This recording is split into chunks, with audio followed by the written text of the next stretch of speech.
Hello, and welcome to episode 3 of Terraria and Love.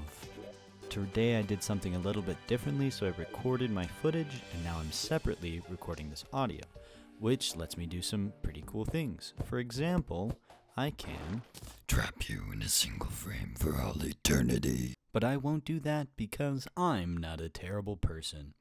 Anyways, another advantage is that I can pause and go do other things with my time, like touch grass, eat a burrito, watch things burn, shovel hay, and find a metal rooster for my future mother-in-law. Anyways, back to Terraria. The only context you need from the last episode is now we have Masochist mode enabled. This friendly mode can only be unlocked by beating the final boss in Eternity mode, which is a mode created specifically to be one of the most challenging and crazy difficulties in all of modded Terraria. So as you can imagine, Masochist mode, which is a step further, is a little bit difficult. All of the enemies are crazy and try to kill you at any and every opportunity. I had a pretty straightforward goal this session, which was simply to kill the Brain of Cthulhu, which is the next boss in progression. Last episode I picked up a few things from beating the Eye of Cthulhu and King Slime, and now I felt ready for the challenge. So I went over and visited the alchemist to fuel my potion addiction, and then I headed off into the world to gather some new accessories. I should also mention that last episode I picked up one of my favorite items, this portable sundial, which allows me to instantly change the time of day. This is really useful because certain enemies and monsters only spawn at day or night, and several bosses can only be summoned at night as well. In the course of my adventuring, I came across the dungeon, which is a place I will be revisiting likely next episode. And so, loaded up with potions and accessories, I was ready to take on the Masochist mode Brain of Cthulhu. There are a few things that are different between this Brain of Cthulhu and the normal vanilla Brain of Cthulhu that we've fought before. You'll notice it looks significantly different, it has more of a mechanical vibe to it. It also causes a lot of debuffs that are popping up above my character right now.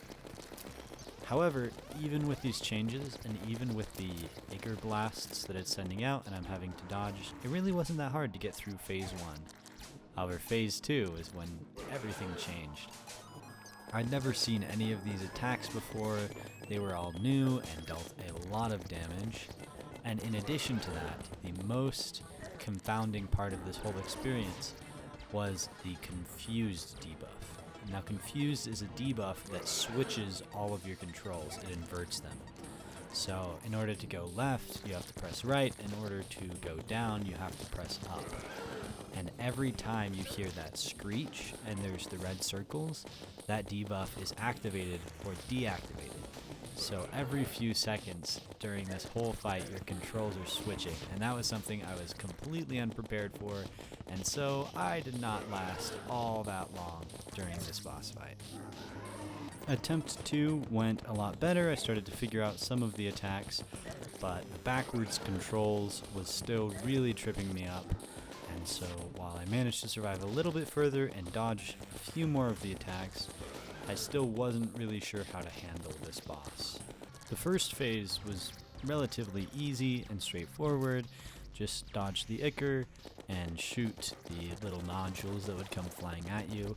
I was able to get through this phase fairly quickly, and without taking very much damage, I could usually get to the second phase with almost all of my health, if not all of my health.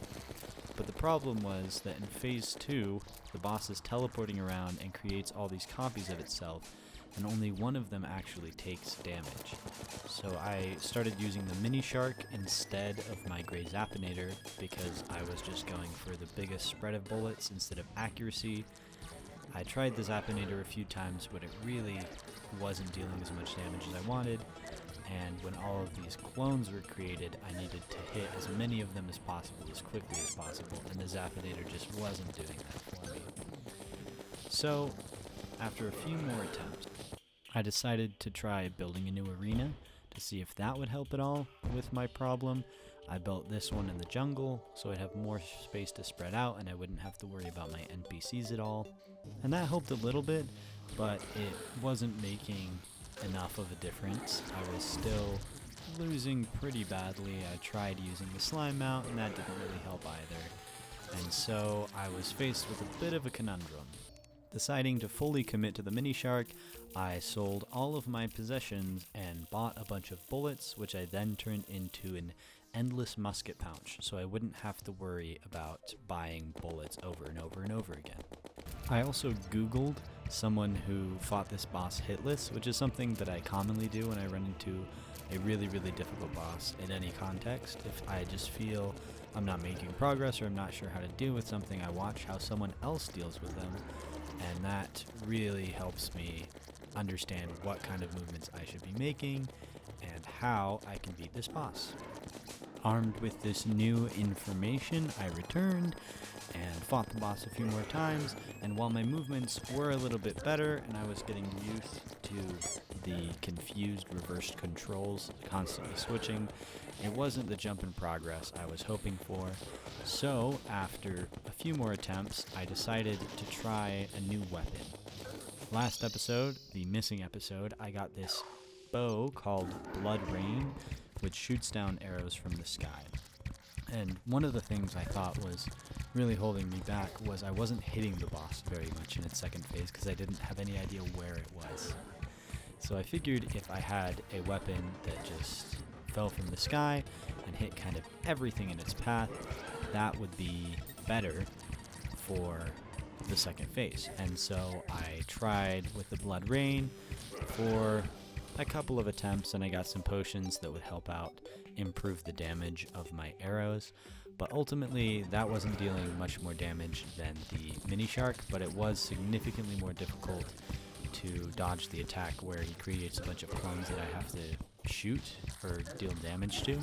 So I decided to just go back to the mini shark.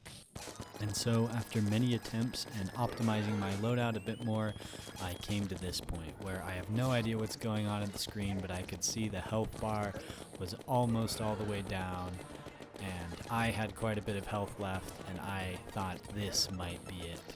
This could be when I finally defeat this boss. However, I was so overwhelmed by the craziness going on my screen that I started to miss some inputs, and I failed to dodge a few attacks, and before I knew it had happened, my massive health reserve was whittled down to almost nothing, and the boss was so close to dying. But in the end, tragedy. And so I found myself wondering, is this worth it? Is all this pain and suffering really going to bring me greater purpose in life? Will I really be happy at the end of the day if I'm able to beat this Terraria boss? The answers to all of those questions are yes. I fought King Slime again to get some items so that I could make marginal improvements to my arena. I had lost by the slimmest of margins, so I was sure a little leg up was all I would need to finally beat this boss. I returned with renewed vigor and didn't get that close, but I wasn't too put out. Almost killing the boss was really just luck, and I didn't want to beat this boss because of luck. I wanted to beat it because I had mastered this boss fight. So I continued to refine my movement, learn its attack patterns, but I realized that lag was holding me back quite a bit. So I returned to the Steam Workshop and downloaded an extra mod that said it would reduce my lag. When in doubt, mod it out. However, this mod made it virtually impossible to see the little Icar projectiles, and so it was back to the Steam Workshop again to delete that mod and continue with my attempts. Yet no matter how many times I fought this boss, it felt like I was getting further away and not closer. Would I ever defeat this challenge? Would I ever? Of course I would, because now I knew the secret, and the secret was running in a straight line for a really long time. Okay, I wasn't really running in a straight line, running and dodging along a single platform, but it turned out going in one direction and having one platform was significantly easier than having multiple shorter platforms that I was constantly reversing direction on. Using this strategy, I could consistently get the boss down to fairly low health, and so I was sure all I needed was one good run. After a few more attempts, I visited the wiki and realized there was a really good item that I should have been using that I hadn't been using, so I returned home, equipped that accessory, and prepared for the attempt. I had everything I needed: the right strategies, the right platforms, the right accessories. Now all that was left was to defeat my nemesis. The fight went well. Throughout the first phase, I was able to effectively dodge almost all of his attacks, only getting hit 2 or 3 times, and I easily melted all of the small minions. This phase wasn't what I was worried about, though. As it entered the second phase, I took a few hits and made a dash for my platform.